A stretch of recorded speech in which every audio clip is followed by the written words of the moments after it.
नवरात्र उत्सवात रक्तदान शिबिरासह विविध सामाजिक उपक्रमांची रेलचेल। गोडबोले लेआउटमधील माऊली दुर्गा उत्सव मंडळाचा स्तुत्य उपक्रम।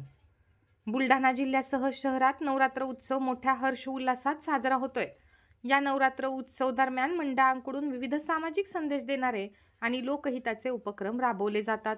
त्यामध्ये बुलढाणा शहरातील जांभरुण रोडवरील गोडबोले लेआउटमध्ये असलेले माऊली दुर्गा उत्सव मंडळाच्या वतीने रक्तदान शिबिर घेण्यात आले आहे। या शिबिरामध्ये मंडळाच्या 41 सदस्यांनी रक्तदान करून सामाजिक बांधिलकी जोपासली आहे। त्याचबरोबर मंडळाच्या वतीने लहान मुलांसाठी विविध स्पर्धा, महिला व ज्येष्ठ नागरिकांसाठी देखील विविध उपक्रम राबवले जात आहेत। गेल्या काही दिवसांपासून बुलढाणा शहरात रक्ताचा तुटवडा निर्माण झाल्याने रुग्णांसह नातेवाईकांची फरफट होताना दिसते। याचाच विचार करत मंडळाकडून रक्तदान शिबिराचे आयोजन करण्यात आले होते। हे संपूर्ण रक्त जिल्हा सामान्य रुग्णालयातील रक्तपेढीमध्ये संकलित करण्यात आले आहे, ज्याचा सर्वसामान्य नागरिकांना फायदा होणार आहे।